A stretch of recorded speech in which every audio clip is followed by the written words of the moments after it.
আজকে আবারও চলে এলাম ছোট্ট একটা মিনি ব্লগ নিয়ে। তো আজকের ব্লগটা হচ্ছে শপিং রিলেটেড, কিন্তু অ্যাকচুয়ালি শপিং কম হয়েছে, খাওয়া দাওয়া বেশি হয়েছে, কারণ ব্লগটা পুরোটা দেখলে বুঝতে পারবে। ঠিক আছে, কিন্তু তার আগে বলে নিই কোথায় গেছিলাম শপিং করতে। অ্যাকচুয়ালি আজকে গেছিলাম লেক মলে। তো যেহেতু কলকাতা আসার পরে অনেক দিন গড়িয়াহাট যাওয়া হয় না, লেক মল তো আসাই হয় না।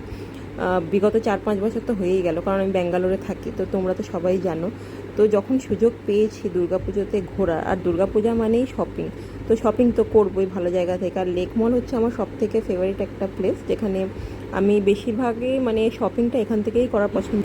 প্রথমে দেখলাম এত সুন্দর করে সাজিয়েছে, কারণ পুজো এসছে বলে কথা। তো প্রথমে ঢুকে আমি শপিংয়ের আগে খেতে চলে গেছি, কারণ প্রচণ্ড খিদে পেয়েছিল। দুপুরবেলা আমরা কিছু না খেয়ে দিয়েই চলে গেছিলাম। তো প্রথমে গেছিলাম কেএফসি। তো কেএফসি যা যা অর্ডার হয় আর কি, মানে ওই ফ্রাইড চিকেন, যেটা আমার ফেভারিট, ফ্রাইড চিকেন, তারপরে ফ্রেঞ্চ ফ্রাই, কোক, এইসব নিয়ে নিয়েছিলাম। তারপরে খাওয়া দাওয়া পেট পুজো হয়ে যাওয়ার পরে গেছিলাম শপিং করতে। কিন্তু সত্যি কথা বলতে কিছুই পছন্দ হয়নি, জানি না কেন। এবারে আমার একটাও পছন্দের মতন কিছুই পেলাম না। যা কিনেছে আমার ভাই আর আমার হাজব্যান্ড।